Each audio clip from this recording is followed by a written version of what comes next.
Hey guys, and today I'm going to be ranking all of the Iron Man movies. So this is going to be fun.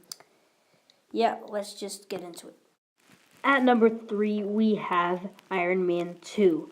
Now, Jon Favreau basically he wanted 3 years to make the movie, but the studio would only give him 2. And then we get this movie. I mean, okay, I never wanted to see Tony Stark pee in his suit. I mean, who wanted to see that? Okay, The big problem with this movie is there's just so many stories shoved into one movie. Like, there's Tony Stark with alcohol, Avengers setup, and some Justin Hammer stuff. A guy wants revenge on Tony Stark, the government, people finding out, oh, Tony Stark is the Iron Man.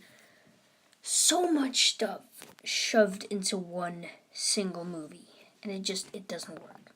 And it's just, Robert Downey Jr. was great and all, but I would still give it a positive review. I would recommend it to people, but it just doesn't feel right. This movie, it's still enjoyable to watch though, but I think they should have just given Jon Favreau that one more year to work on the movie. I think that would have made the movie so much better.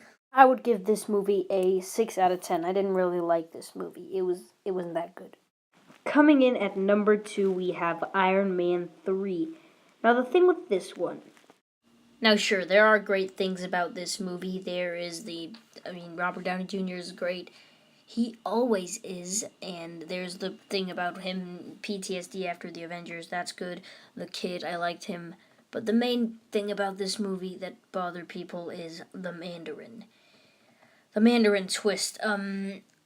It was okay, it didn't bother me, but I don't know, even if they removed all of the comic book stuff, I just don't know still if the twist works in and of itself, but it was an enjoyable movie after all. I really liked this movie. It's not bad or anything. I really like Iron Man 3, but the twist is just a lot of people aren't sure of it, and I can see why. When I watched this movie, the only time I'd seen the Mandarin before was like the 90s Iron Man cartoon. This is probably Robert Downey Jr.'s best performance as Tony Stark. And I would give this movie a 7 out of 10. I actually liked this movie a lot. It was better than Iron Man 2 anyways. And here we have, coming in at number 1, the first MCU movie of them all, Iron Man. Probably everybody has this one at number 1. But this is just such an awesome movie. It kickstarted the MCU, was the first MCU movie.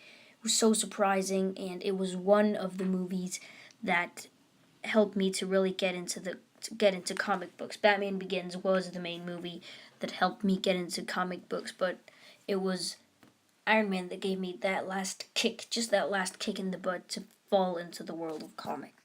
And Jon Favreau was directing it, and Robert Downey Jr. He was like, man, he had a tough time, but it didn't seem this movie would work. But then, man, it worked so well. It worked very, very, very well, and I love this movie so much.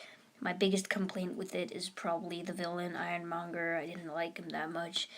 His motivations weren't that clear. That's probably my biggest issue with the movie. But man, was this a fantastic movie.